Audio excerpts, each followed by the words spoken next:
Thank you, Madam Deputy Speaker. It has been a good but short debate. As my right honourable friend, the member for North Somerset, said, the amendment from the other place will have significant unintended consequences, creating a so-called parliamentary judicial committee, destabilising the balance of powers between Parliament and judiciary, whilst not actually helping those suffering at the hands of the Chinese authorities or those elsewhere in the world. When it comes to China, the UK is leading action internationally.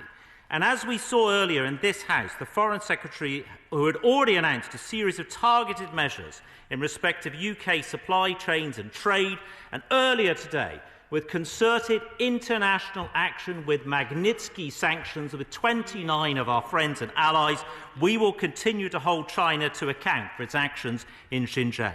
But let us not forget, Madam Deputy Speaker, that this trade bill is a hugely important and necessary piece of legislation for the UK economy. The sooner we enact this bill, the sooner importers, exporters and the general public can harness the benefit that this bill brings. But let us not forget, it is the trade bill. It is about trade, and I'm going to return to that in just a second.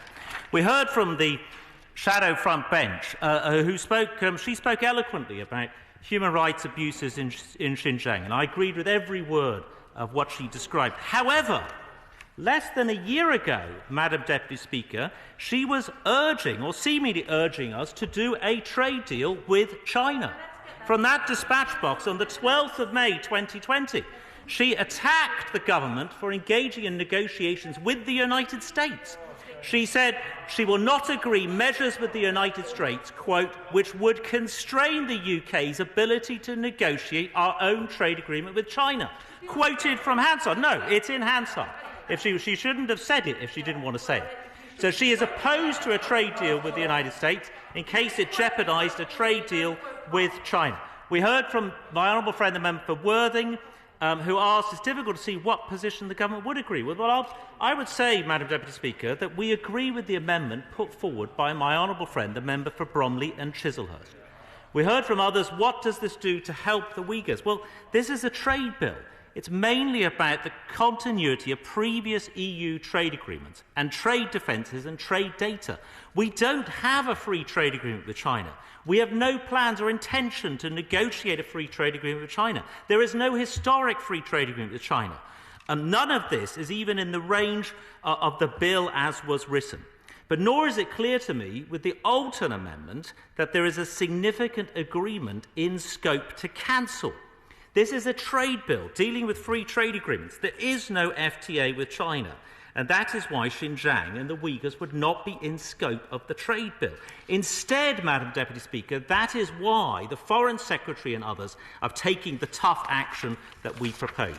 We heard from the SNP, which was more about the EU, Brexit and Donald Trump than about trade, China or the Uyghurs. My right honourable friend, the member for Chingford and Wood Green, and my honourable friend, the member for Wealden, talked passionately about the cause. But the Parliamentary Judicial Committee would be given a new power in law to make a determination of genocide. The government cannot agree with that. Instead, we agree with the approach made by my honourable friend, the member for Bromley and Chislehurst, who describes the Parliamentary Judicial Committee as being constitutionally illiterate. The government would facilitate such motions, as he asked, to allow select committees to set up a subcommittee to examine these issues if the Select Committee chose to do that, Madam Deputy Speaker. That is the most important point. I hope that honourable members can now come together to underscore our support for this approach in place of the approach proposed by the other place and pass once more the amendment in the name of the Chair of the Justice Select Committee.